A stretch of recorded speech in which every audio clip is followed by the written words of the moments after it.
They've finally done it. Labor just nuked the one thing Aussies trusted most about the tax system.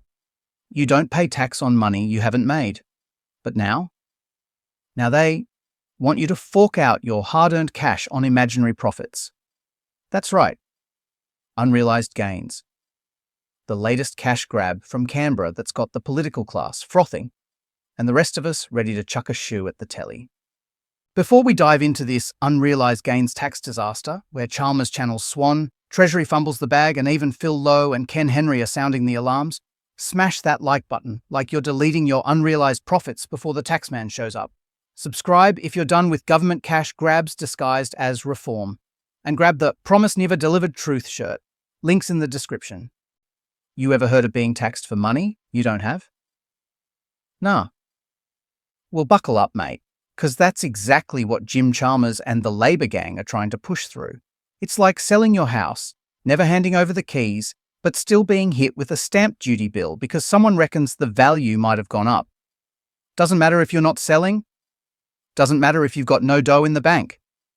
If the ATO says your asset's worth more on paper, bam. Here's a fat tax bill. Pay up. Or else. And you know the worst part? They're doing it under the radar. Quiet-like. No real public debate, no referendum, no mandate. Just a sneaky little legislative move shoved in behind closed doors like some dodgy pub deal after last call. And the media? Barely making a peep. Unless it's to cheerlead for Chalmers like he's the next bloody messiah of economic reform, please. Even the big dogs, Ken Henry, Phil Lowe, they're calling this idea a total disaster. These aren't some fringe nutters in tinfoil hats. These are former heads of the Reserve Bank and Treasury, and they're saying, "What the bloody hell are you doing?" That should tell you something, but it gets worse. Much worse. Let's say you've worked your whole life, put money into your super, bought a house, maybe a farm, or a little slice of investment property. Suddenly, the market says it's worth more, not because you sold it, just because some bureaucrat punched in a new number on a spreadsheet. Now the ATO comes knocking. Oi mate, you owe us 10, 20, maybe 50 grand. You don't have it? Bad luck. Sell off a bit of your land. Maybe take out a loan. Because according to Labor, that growth is income. Imagine being a retiree on a fixed income, living in your family home. Your property value spikes because some shiny new development opens up nearby. You didn't ask for it. You didn't make any money from it. But the government reckons you're rich now. Better cough up. Maybe sell your ute. Maybe remortgage the house. Or maybe just get used to having the government's hand deeper in your pocket than ever before. And who benefits from all this? Super funds. Nope. Even they're panicking. Farmers? No chance. They're screaming blue murder. Average Aussies? Don't make me laugh. The only people who seem keen are the same ones who've built careers leeching off your retirement savings. The so-called experts who reckon you're too thick to understand what's happening. Gary Weaving, anyone? That bloke's made his millions off the back of compulsory super. Now he wants this tax slammed through before anyone catches on. Quick, move it along, before the sheep will realise they're about to get fleeced.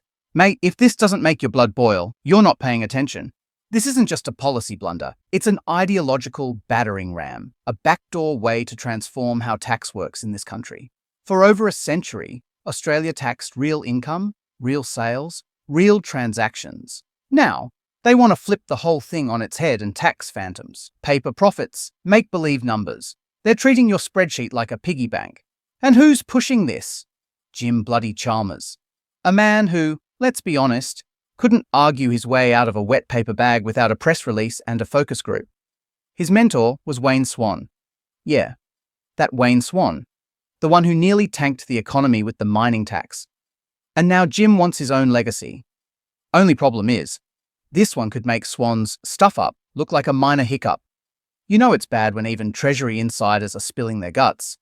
David Pearl, former Assistant Secretary, literally said he was embarrassed this policy ever saw daylight. Said Treasury would have shot it down in the past. That's not politics. That's civil service rebellion.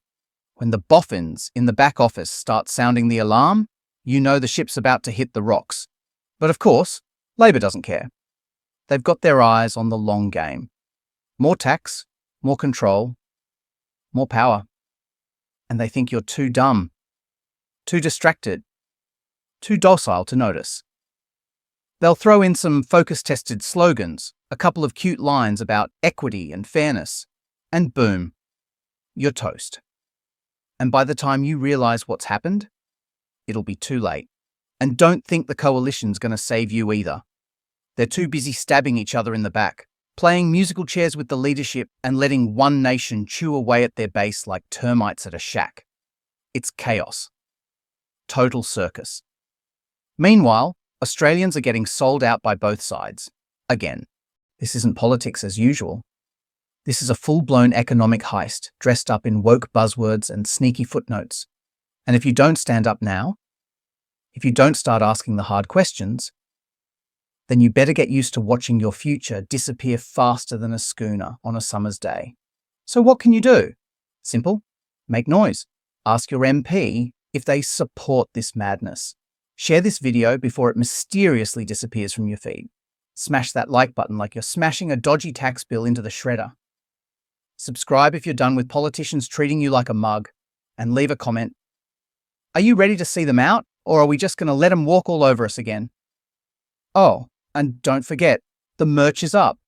Grab a Promise Never Delivered Truth shirt and wear it like a badge of honor. Let them know you're not buying the bullshit. Because in a country where trust in politicians is lower than a cane toad's belly, the only thing you can rely on is your own voice, Australia. Wake the hell up. This isn't just a bad tax policy. It's a war on common sense, and we're the ones stuck footing the bill. Stay angry. Stay loud. And never ever trust a politician who smiles too much.